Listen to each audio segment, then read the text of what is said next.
Bonsoir à tous, bonsoir à toutes. Ça y est, on est en direct. Comme chaque lundi, merci de nous suivre.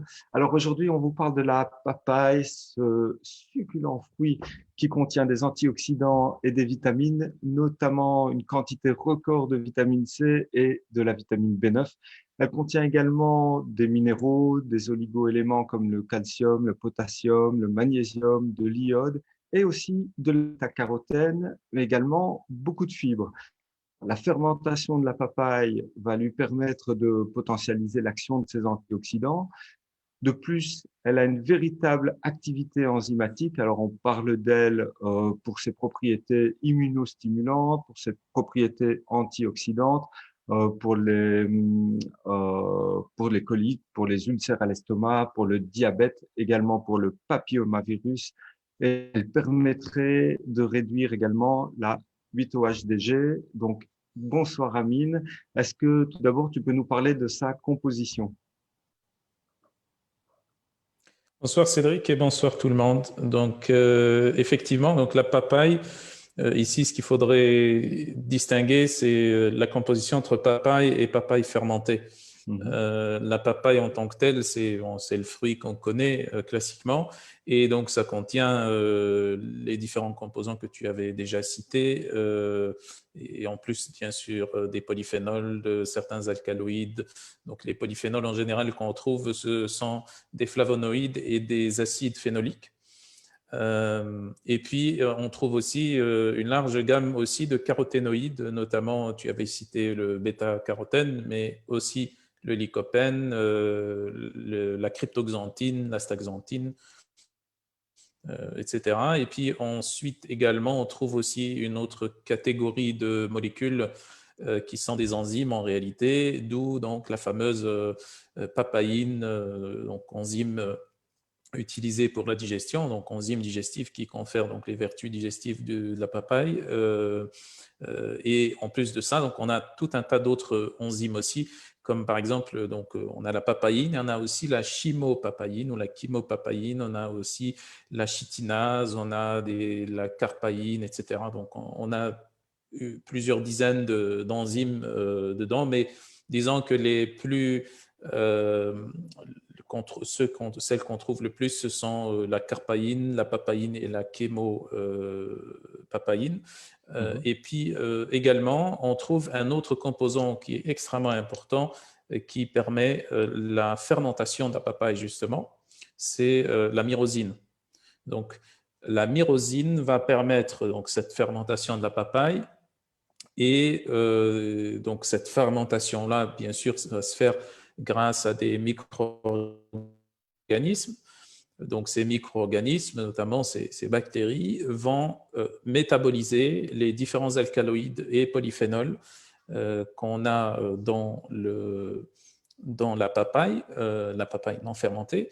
Et donc, cette fermentation va conférer premièrement, une meilleure biodisponibilité, parce qu'on sait très bien que les polyphénols ont une mauvaise biodisponibilité à la base, plus ou moins en fonction des molécules, mais si on prend dans le sens général, donc on a les polyphénols sont en général peu absorbés, et donc c'est la raison pour laquelle la fermentation va potentialiser ces polyphénols-là, va les métaboliser et va produire des métabolites de ces polyphénols qui, eux, sont mieux absorbés et qui vont donner, bien entendu, des effets qui sont équivalents à ceux des polyphénols. Des alcaloïdes aussi. Certains caroténoïdes aussi sont métabolisés aussi par ces bactéries-là. Et donc, il faudrait bien comprendre que l'effet de cette fermentation est similaire à l'effet qu'on obtient dans le microbiote intestinal. Donc, la fermentation du papaye, elle est obtenue, le résultat qu'on obtient dans la papaye fermentée, c'est quasiment ce qu'on obtient dans le microbiote quand on a bien entendu un microbiote de bonne qualité. Et dans ce cas-là, quand on prend de la papaye fermentée, les effets sont encore plus potentialisés parce que ce qui n'a pas été métabolisé par ce processus de fermentation de la papaye sera métabolisé par le microbiote. Donc, c'est une aide en fait extérieure au microbiote en quelque sorte. Donc, ce qui va donner les effets qu'on va détailler un peu plus tard, les effets métaboliques de la papaye fermentée et ses applications, c'est justement donc sa composition initiale, surtout des polyphénols et des alcaloïdes et les enzymes digestives, et également donc cette potentialisation par la fermentation qui est aidée ou déclenchée par la myrosine. Est-ce que tu peux nous parler justement des effets métaboliques de la papaye, forcément? On a oui, justement, on a différents effets métaboliques de la papaye. Mhm.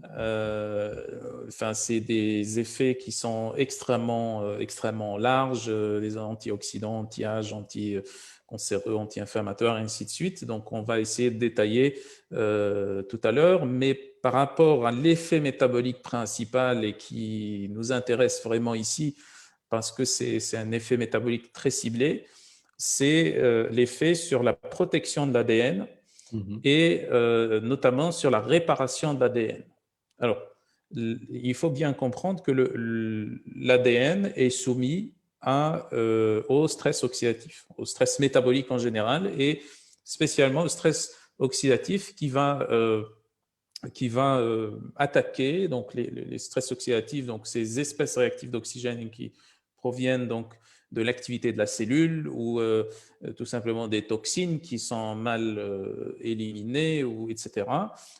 Donc, ces espèces réactives d'oxygène, ces radicaux libres, vont attaquer l'ADN notamment. Il n'y a pas que l'ADN, il y a aussi les membranes, les protéines, les enzymes aussi qui sont attaquées par les radicaux libres. Mais pour l'ADN, l'oxydation de l'ADN se fait en général dans ce qu'on appelle des sites CPG. Les sites CPG, en fait, sont les sites cytosine-guanine. Cytosine-guanine. Alors, dans l'ADN, on a des bases nucléiques. On a 4 bases nucléiques, en fait, qui se succèdent. Okay, et parmi ces 4 bases nucléiques, on a la C et la G, la cytosine et la guanine. Okay, et donc, cette succession de ces bases nucléiques forme le code génétique, tout simplement. Et justement, le stress oxydatif ou les radicaux libres attaquent justement les sites CPG, c'est-à-dire beaucoup plus au niveau, en général, beaucoup plus au niveau de la guanine. C'est la guanine qui est oxydée par les radicaux libres. Et du coup, on a ici un processus de réparation, puisque le stress oxydatif va faire son effet de toute façon. Il va oxyder, on va dire, oxyder la guanine au niveau de l'ADN, les bases nucléiques guanine. Et donc, cette oxydation est contrée par un processus naturel de la cellule qui va permettre de réparer cette oxydation.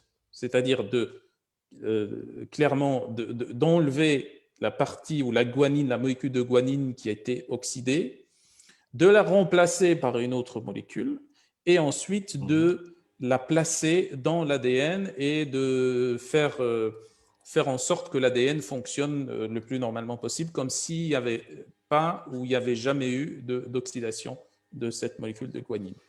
Et donc, ce processus de réparation, il nécessite plusieurs enzymes, notamment les glycosylases, notamment l'ADN glycosylase, les endonucléases, les polymérases, les ligases, etc. Donc, c'est des étapes en réalité. Okay, donc, il y a la toute première enzyme qui est l'ADN glycosylase qui va entamer ce processus de réparation. Ensuite viendront donc les endonucléases, ensuite l'ADN polymérase, ensuite les ligases. Et là, donc, après l'intervention des ligases, on a donc un ADN qui est réparé, qui est propre. Et justement, la première enzyme, c'est-à-dire la glycosylase, l'ADN glycosylase, qui va initier ce processus de réparation de l'ADN, eh bien, elle est stimulée, sa synthèse est stimulée par la papaye fermentée, par les enzymes et les polyphénols qu'on trouve dans la papaye fermentée. Donc ça, on a quelques études là-dessus qui montrent cet effet. Et donc, le gène qui code pour cette enzyme ADN glycosylase, c'est l'OGG1. On appelle ce gène OGG1. C'est un gène qui va donner ou qui va coder pour cette première enzyme, la glycosylase, qui va entamer le processus de réparation. Et donc, les composants actifs de la papaye fermentée vont augmenter l'expression de ce gène OGG1 afin qu'on ait plus de cette enzyme ADN glycosylase qui va réparer l'ADN. Donc, d'où l'effet antioxydant, protecteur de l'ADN et également anti-âge, très important.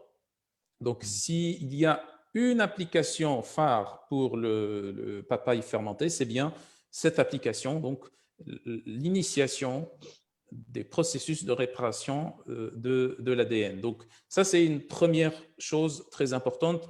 Elle est très importante parce qu'on a une certaine partie de la population qui présente une mutation au niveau de ce gène OGG1. Et cette mutation, en fait, elle diminue le taux d'ADN glycosylase qui va initier le processus de réparation. Donc, les gens qui ont cette mutation-là vont avoir moins de réparation d'ADN et donc leur ADN sera réparé plus lentement et ils auront des problèmes de synthèse ou de codage pour des protéines et donc en gros, en fait, ils auront un vieillissement accéléré puisque les processus de réparation de l'ADN contre le stress oxydatif sont ralentis. Donc, ça, c'est vraiment une première application extrêmement importante. Ensuite, on a tous les effets métaboliques que j'avais cités, là, l'effet antioxydant, l'effet anti-âge, par ce biais aussi, mais par d'autres biais aussi. Donc, des effets sur la MPK, sur le mTOR, etc. Donc, tous ces effets classiques anti-âge qu'on trouve en général dans certaines plantes anti-âge ou dans des molécules anti-âge comme des polyphénols par exemple, on les a aussi grâce à la papaye fermentée. On a aussi un puissant effet anti-inflammatoire également, ce qui est tout à fait normal avec les polyphénols que ça contient. Aussi un effet antimicrobien. Donc un effet antimicrobien, globalement un effet antiparasitaire pour certains parasites et un effet antiviral également, très puissant aussi. Et ça serait grâce aux polyphénols et également grâce à certains alcaloïdes et grâce aux enzymes qu'on a, donc, que j'avais cité tout à l'heure, la chémopapaïne, la papaïne, etc. Donc, il faut bien comprendre que les enzymes digestives, en général, les enzymes digestives d'origine végétale et même ceux d'origine animale ont un double effet, un effet au niveau du tube digestif, mais aussi un effet systémique. C'est pour ça que les enzymes qu'on a dans la papaye ont aussi un effet antimicrobien très puissant et également un effet digestif du coup, donc ça diminue les ballonnements, les gaz, etc. Ça améliore l'absorption, ça améliore la digestion, etc. Et toutes ces enzymes qu'on trouve dans la papaye, ce sont des protéases, c'est-à-dire des enzymes qui vont dégrader des protéines, donc qui vont aider à la dégradation des protéines. Ce que tu avais cité au tout début lors de ton intervention, les dyspepsies. Donc, voilà, les problèmes de digestion au niveau de l'estomac, où on a régulièrement ces problématiques-là quand on a un manque d'acide chlorhydrique. Donc, le pepsinogène est moins activé en pepsine. Et la pepsine, c'est vraiment l'enzyme principale de l'estomac pour la dégradation des protéines. Donc, la papaïne pourrait aussi agir. La papaïne et toutes les autres enzymes là, de la papaye et de la papaye fermentée pourraient agir comme digestif aussi, comme aide à la digestion des protéines. Aussi un effet anticancéreux qui est assez puissant. Et là, les données qu'on a, c'est uniquement sur quelques organes. Alors, pour d'autres organes, on ne sait pas, puisqu'on ne sait pas dire, puisqu'on n'a pas les données, mais par exemple, pour le cancer du côlon, pour le cancer de la vésicule biliaire, donc là, on a des données c'est des données, pas des essais cliniques, bien entendu. Et donc, le moins qu'on puisse dire sur l'effet anticancéreux de la papaye fermentée, c'est que ça a un effet préventif. Donc, le moins qu'on puisse dire, c'est un effet préventif sur ce type de cancer. Et puis également, sans oublier l'effet immunomodulateur qui est également très présent pour la papaye fermentée, puisque tout simplement, ça contient différents types de vitamines, de minéraux, d'oligo-éléments, de polyphénols. Donc ça aussi, ça permet de renforcer de façon très, très puissante le système immunitaire. Et donc, toute cette gamme d'effets, c'est dû tout simplement à la composition très riche de la papaye qui est potentialisée en plus par la fermentation de la papaye. Alors, merci. Juste une petite précision.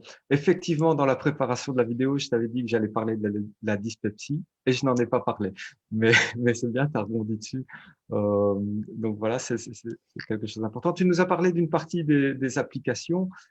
Est-ce qu'il y a d'autres applications? Quelles sont réellement dans lesquelles on peut aller vers avec Oui, la papaye? les applications, classiquement, c'est enfin, ce que j'avais expliqué dans les effets métaboliques. Papaye fermentée sur le gène OGG1 et surtout donc, sur les mutations de ce gène OGG1. Donc, il faut savoir qu'on a des marqueurs de l'oxydation de l'ADN. Donc, quand l'ADN est attaqué par les radicaux libres, ça produit des molécules, des métabolites qui sont éliminés notamment dans les urines. Ces métabolites, c'est des métabolites de la guanine, puisqu'on avait dit que ce sont plutôt les sites CPG qui sont les plus ces radicaux libres et que c'est la guanine elle-même qui est oxydée donc, par les radicaux libres, par les espèces réactives d'oxygène. Et donc, cette guanine, cette oxydation de la guanine donne des métabolites tels que, par exemple, la 8-oxoguanine ou la 4-oxoguanine qui sont des métabolites et qui sont des biomarqueurs en fait de l'oxydation de l'ADN. Et donc, comme mesure en laboratoire. Et donc, comme tu disais au tout début de ta présentation, donc ça permet de réduire la 8-oxoguanine et la 4-oxoguanine aussi, parce que tout simplement, ça permet de réduire l'oxydation de l'ADN, ça permet de la réparation rapide de l'ADN ou des molécules de guanine qui sont oxydées. Donc, chez des patients, des personnes qui ont la mutation de OGG1, donc il y a une mutation qui est bien connue, la sérine 326 cystéine, qui est la mutation qui est la plus connue de OGG1, qui fait qu'on a un processus de production de l'ADN glycosylase, qui est la première enzyme de la réparation de l'ADN, qui va être réduit, ralenti. Et donc, chez ces patients-là, on va avoir une 8-oxoguanine élevée. Et donc, c'est une indication justement de la papaye fermentée. Alors, pas uniquement chez ces patients qui ont ces mutations, bien entendu, mais chez n'importe quelle personne qui a des taux élevés de 4 ou 8-oxoguanine. Donc, des patients, des personnes qui ont des taux d'oxydation de l'ADN élevés, plus élevés que la norme. Voilà. Donc, ça, c'est premièrement pour l'application initiale qu'on avait citée au tout début. Ensuite, on a donc un effet sur la résistance à l'insuline qui est assez puissant. Un effet aussi hypocholestérolémiant également. Un effet anti-cancérogène, ça on en avait parlé aussi pour le cancer de la vésicule biliaire et du côlon, pour aussi renforcer le système immunitaire, surtout dans les périodes froides, lors des périodes froides ou chez les patients qui sont à risque d'infection ou qui ont des infections à répétition, ou des patients qui sont plus susceptibles à des infections virales, par exemple, etc. Donc, ça permet de prévenir des infections ça permet de renforcer le système immunitaire. Et puis, donc par exemple, certains exemples de certains, ou le malaria aussi, qui sont bien documentés par rapport à la papaye fermentée. On a aussi un effet antiparasitaire, toujours dans cet effet aussi de renforcement du système immunitaire. Donc, pour la maladie de Lyme ou pour d'autres maladies qui pourraient être des maladies parasitaires aussi, on peut avoir aussi un effet très intéressant de la papaye fermentée. Ce n'est pas tous les parasites en fait qui sont ciblés par la papaye fermentée, mais en tout cas certains parasites, ou alors ça permet aussi de prévenir donc les infections parasitaires. Et puis aussi comme indication également, tout ce qui est maladie digestive et surtout dans la prise en charge des patients atteints de maladie cœliaque. Donc on sait que la maladie cœliaque, on a des problèmes qui sont un peu complexes, plusieurs composantes qui interviennent, notamment la composante auto-immune, inflammatoire, la dysbiose, vraiment une dysbiose avancée, une diminution là aussi, très souvent des problématiques d'histamine qui sont associées. Donc, toutes ces problématiques-là peuvent être résolues au moins en partie pour certaines grâce à la papaye fermentée. Donc ça, c'est ce qu'on trouve en général dans la littérature scientifique. Et donc, j'insiste encore une fois ici, l'application principale de la papaye fermentée, ça ne veut pas dire que les autres applications ne sont pas intéressantes, mais l'application principale, c'est vraiment…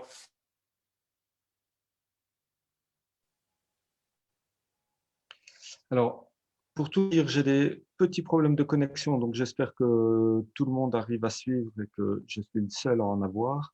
Voilà. Mais hormis le fait de choisir ces compléments sans OGM, éco-responsables, est-ce qu'il y a des synergies qui sont intéressantes à, sur lesquelles il faut faire attention quand on choisit un complément avec de la papaye? Oui, donc toujours pour rester dans le même registre sur les effets sur OGG1, on sait que l'expression du gène OGG1 est potentialisée par les sirtuines, donc d'autres enzymes qui ont des effets anti-âge, les sirtuines 1, sirtuine 3. Donc, pour potentialiser cet effet, et cet effet est potentialisé par le fait que ces sirtuines vont désacétyler le gène OGG1, et donc ils vont augmenter son expression tout simplement. Et donc, afin de potentialiser cet effet, donc la papaye fermentée, le zinc et la vitamine B3 sont intéressantes et qui sont d'ailleurs des cofacteurs des sirtuines. Donc, on pourrait associer du zinc,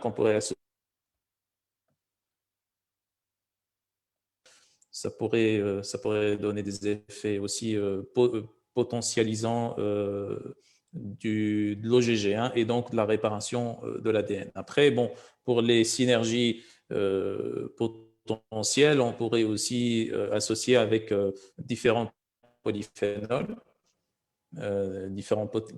afin de compléter les polyphénols qu'on n'a pas dans la papaye fermentée. Donc, j'avais bien expliqué qu'on avait notamment des flavonoïdes, mais surtout des acides phénoliques. Donc, on pourrait associer d'autres polyphénols pour compléter la gamme de polyphénols. Et puis, ensuite, on a les différentes synergies en fonction des indications, en fonction des applications. S'il s'agit, par exemple, de résistance à l'insuline, de diabète type 2, à ce moment-là, on pourrait combiner avec de la berbérine, des différentes indications et applications qu'on pourrait faire ces combinaisons-là. Alors, oui, je vois que quelques-uns ont des problèmes de connexion. Enfin, ça part peut-être de chez moi, je ne sais pas. Je suis désolé, j'en suis désolé. S'il y a des choses que vous n'avez pas compris, soit peut-être dans le replay, ce sera faisable, soit on verra pour répondre en tout cas à vos différentes questions. Est-ce que je cherche, pardon, je suis en train de voilà, je cherche les différentes questions justement des participants. Oui, j'ai oublié les modalités de prise et les précautions éventuellement qui sont applicables. Oui, les précautions, on a quelques-unes. On en a quelques-unes pour, par exemple, les femmes enceintes. Donc là, c'est pas contre-indiqué, mais Mhm, c'est déconseillé. Donc, vaut mieux éviter. On n'a pas vraiment de contre-indication particulière par rapport aux femmes allaitantes. Mais bon, dans le doute, on pourrait aussi éviter. Dans les cas de diabète, donc diabète qui est traité et diabète équilibré.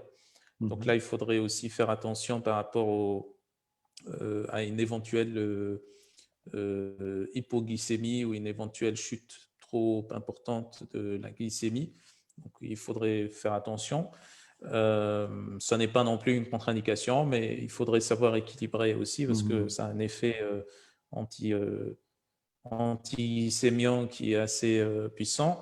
Dans les cas aussi de prise d'anticoagulants, comme la varfarine par exemple, donc là aussi, il faudrait consulter son médecin. En tout cas, c'est une contre-indication et c'est la seule contre-indication connue mhm, pour la papaye ou la papaye fermentée, peu importe.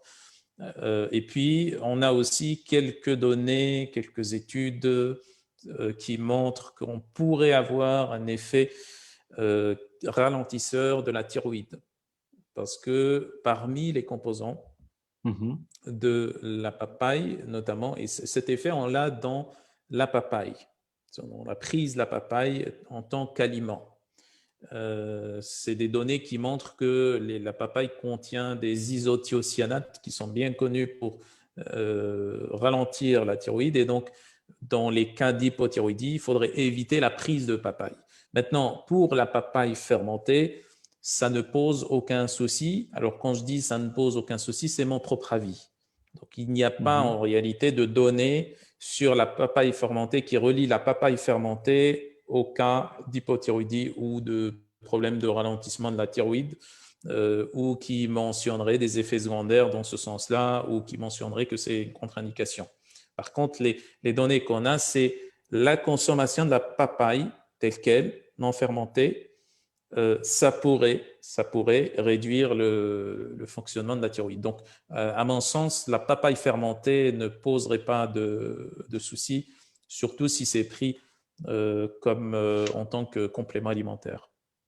Donc, ça, c'est pour tout ce qui est précaution. En général, on recommande pour le dosage, on recommande entre 1 à 1,5 grammes, donc à peu près 1200 milligrammes comme dosage recommandé pour avoir les effets qu'on avait cités auparavant. Après, il faudrait voir aussi avec le thérapeute ou le médecin en fonction des différents traitements qui sont pris et en fonction aussi des dosages, si par exemple on prend pour l'oxydation d'ADN, des dosages aussi de la 8-oxoguanine ou autre.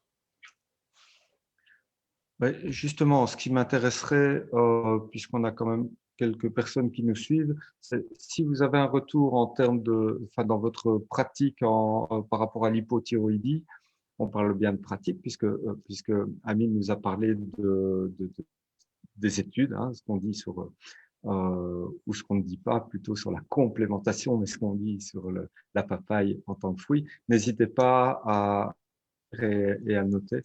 Donc, ça nous intéresse toujours. J'ai une question de Catherine qui nous demande est-ce qu'il y a un intérêt à associer la papaye fermentée avec d'autres enzymes digestives comme l'amylase, les lipases ou d'autres pour une meilleure digestion?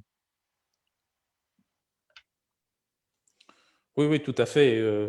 Que ce soit donc donc l'amylase, les lipases, d'autres protéases, etc. Ou alors une association avec des protéases aussi végétales, comme la bromélaïne aussi, par exemple, Oui. comme d'autres aussi, la ficine. Oui, on pourrait très bien, dans ce sens-là, si on cherche l'effet digestion, Mhm. ou alors un effet systémique, un effet cardiovasculaire, un effet sur, sur pas mal de choses, on pourrait associer avec des enzymes digestives, d'autres enzymes digestives, oui. Donc, tu parlais principalement tout à l'heure de la papaye par rapport à la protéine, hein, si je ne me trompe pas. Tu me confirmes? Par rapport Donc, à la c'est la protéine, digestion de la oui, protéine. Digestion de la protéine. Oui. oui, la digestion des protéines, Mhm. les différentes enzymes, la chitinase par exemple, ou la Mhm. papaïne, ou la chymopapaïne, ou la chiracaïne, etc., sont toutes des protéases. OK. Euh, Nathalie nous demande si les enfants peuvent en prendre. Il n'y a pas de données là-dessus. Après, bien entendu, quand les enfants sont âgés de plus de 12 ans, Oui. oui, enfin, ça ne pose pas de souci, d'autant que si on pourrait adapter les dosages, mais ça, c'est au thérapeute ou au médecin de le faire.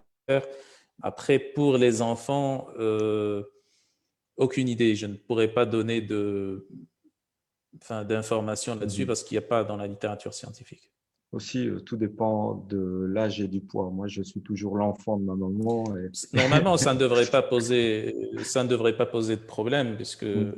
on sait, c'est des aliments en réalité. Après, c'est juste qu'il n'y Oui, a pas voilà. de dosage recommandé Mhm. ou d'études qui sont faites dans ce sens-là.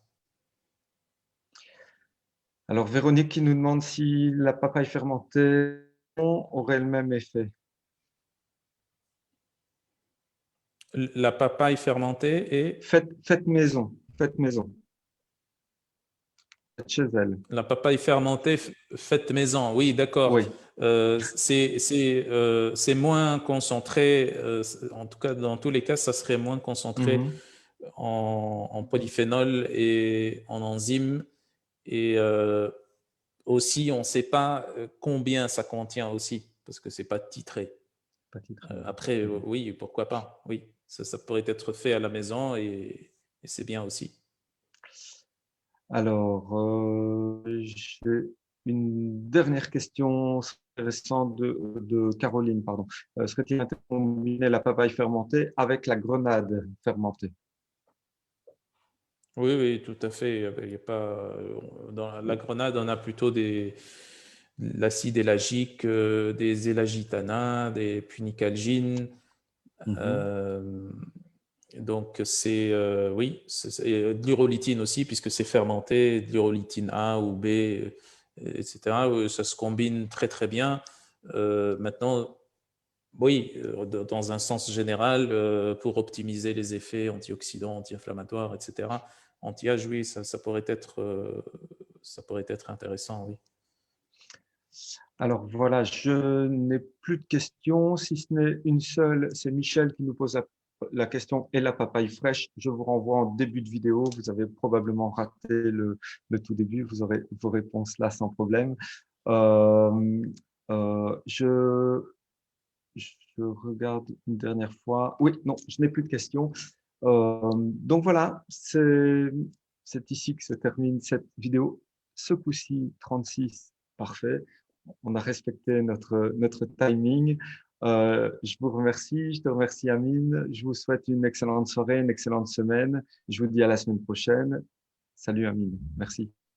Merci à toi, Cédric. Salut, à la semaine prochaine. Au revoir. Ciao.